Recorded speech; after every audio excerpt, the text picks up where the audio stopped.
Goeiemorgen mensen. This hasn't been mowed since the last video. I think that's about 2 weeks ago. We are looking at nice damp soils at the moment. Not the best time to mow your lawn because you're going to compact the surface and you're going to introduce disease and all that bad stuff that comes along with mowing when it's wet. And I had last night, I don't know if you can tell, what is that, 10, 9, 8, 6.5 mils of rain.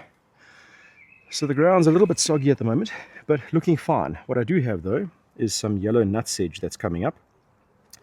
And that is very common whenever your soils get properly soggy. If there was some nutsedge in there to start with, even if you never thought there was, then nutsedge is going to become something that will show up in the soggy soils. So that can only be controlled with Servian. It's an active ingredient called halosulfuron, so whatever product you can get your hand on. I believe Servian's had some trouble here lately, getting in stock or something happened. They went off the shelves for a while. I don't know if it's back or not, but you basically need halosulfuron to look after nutsedge and kalenga. I don't have any kalenga, but I definitely have nutsedge. Other than that, it looks like the Pennant Magnum that I put down some time back has worked quite well because I don't have a strand of oxalis or any other broadleaf weed in this lawn at all. I've got still 1 or 2 little pieces of crabgrass that have been in the areas since day 1 that have come back again. Just little tufts, nothing to worry about. But the nutsedge is something to worry about. It's this whole top section, like up to about there. I don't know if you can see it properly. Let me show you up close. All right, so this is it. It's this little bugger over here. It has a long triangular shaped leaf, matte on the underside, shiny on the inside, kind of like perennial ryegrass. But you know, if you pull the guy out, I have always pulled them out, but it's not a common practice. You can see what I've done now is if you don't get it out properly, there are normally these little bollokies, these little nutlets that sit in the root ball here. When you pull this plant out, in other words, what I've just done is I've activated all the nutlets to grow new plants. Now, you can apply a pre-emergent to control the nutlet as it germinates. It kind of kills off the plant.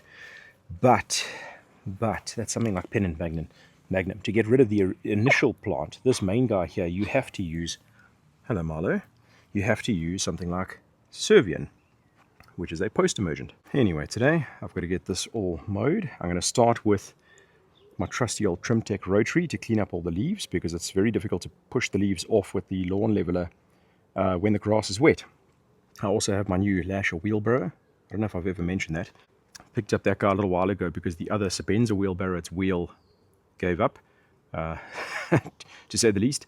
And this is much nicer. I'm only 178, but when you stand up with the Syngenta, I tend to find that the wheel guard in the front catches the ground in various places. You got to sort of, crouch down to make sure that you can push the wheelbarrow without, impaling yourself into the wheelbarrow's handles. This guy, with my average height, no problem. I can cruise all over the place. It's handling relatively heavy loads. I haven't really put it through a top dressing session yet, if I remember. But yeah, that's been much nicer just navigating the garden in general with random stuff than what the Syngenta was. So I'm quite happy with that. Anyway, enough chit chat. At least this lawn now has a full head of hair again, so it should look nice after this mow. We'll soon find out. And check out my honeysuckle. It's only a couple of months old and it's doing great. Look at that. Hey, these guys have already flowered and it's got some nice height.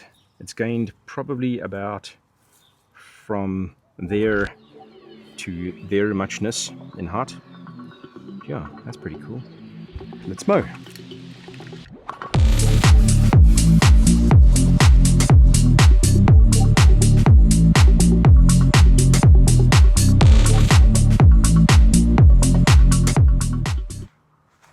Even though it's a nice rainy day, it is humid as heck.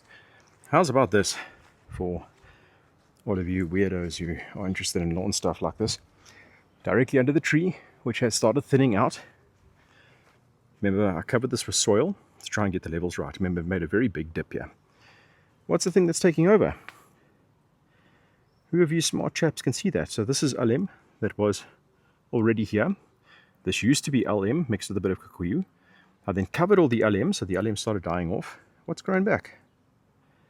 It's three things, but the predominant one is Bermuda under the flippin' tree. How's about that? And another thing that irritates the heck out of me about this Vit Stinkcoat is that at certain times of the year it starts to drip this like sappy muck. And here's a perfect example. So these chairs have been sitting in the corner here, not under the tree, and they're perfectly, white.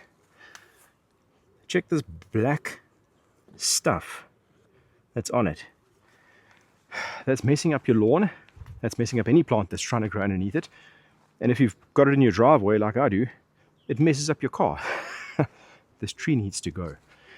Okay, let's mow.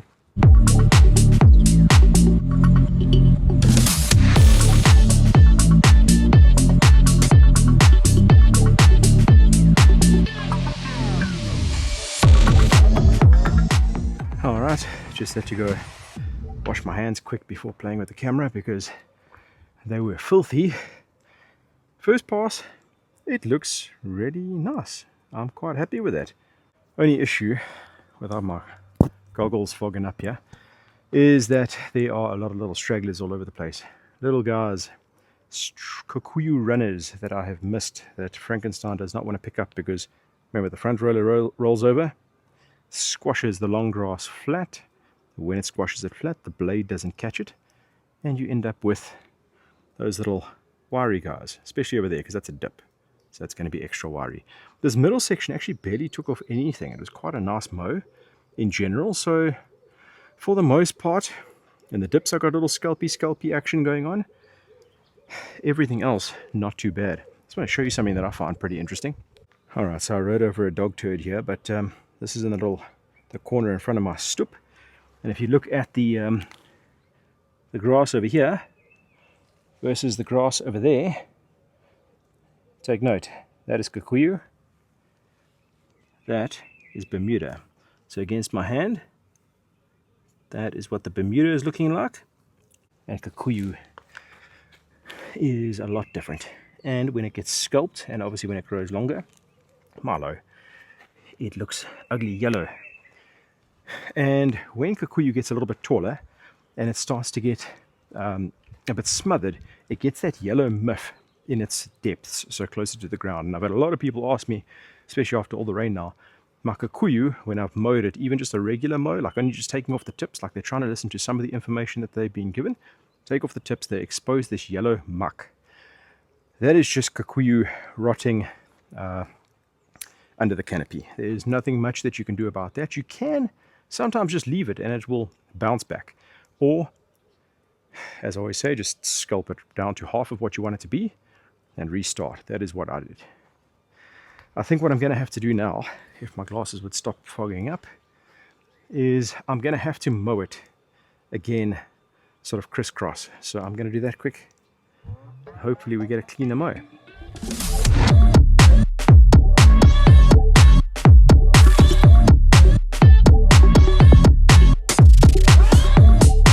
Alright, that is looking very tight. The pity about the serious overcast weather today, because you can't see the lines. I've got like a proper checkerboard effect going on here that I can see in real life. I can't see it on the screen, but how's about this for interesting? Those little guys over there, I think they're starlings. I'm not 100% sure. If somebody can tell me. They were cruising around after I was mowing. I think what's happening is the rumble of Frankenstein on the ground chases some earthworms up, and they cruise around and they collect the earthworms. Interestingly enough though, they're not eating the earthworms or consuming them in front of me. They sort of gather one, bite it up into a few pieces, leave it on the ground, grab another one, put it in, they make like a little pile, and then they grab all of them and fly away. So I think they're taking them back to a nest. Anyway, I think that's pretty cool. And then just to give you a view from a different angle, not too bad. Man, I really do wish, because I know what you're supposed to do.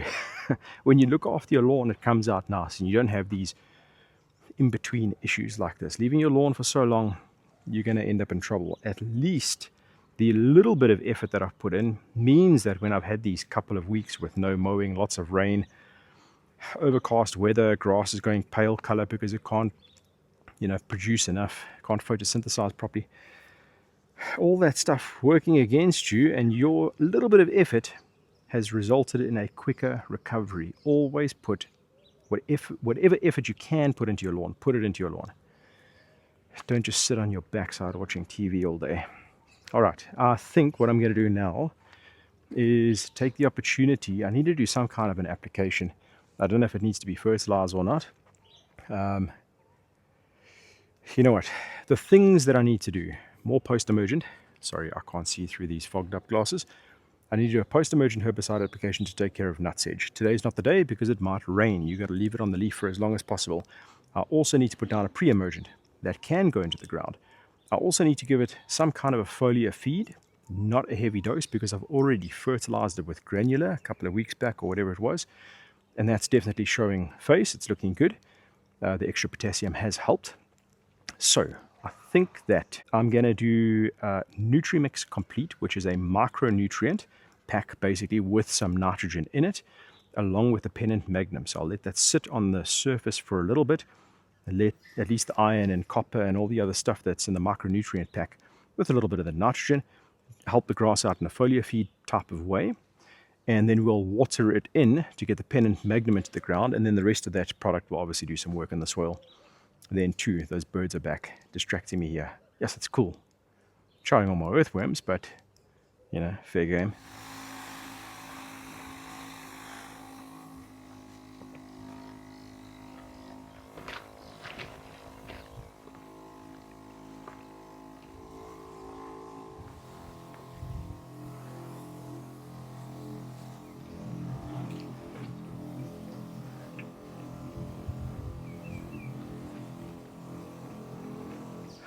All right, you can actually see the iron already taking a little bit of effect, maybe some of the nitrogen too, but the immediate effect is just a pseudo one because you've kind of put some color on the lawn. Right, that is it for the video. I'm going to go and pull out the wheelbarrow, dig around in the garden a bit. I want to move these chrysanthemums over here. They grow nicely there, but it's too much stuff in that little walkway. It can't take it. Even these purple love hearts, I put them there first. They grew in.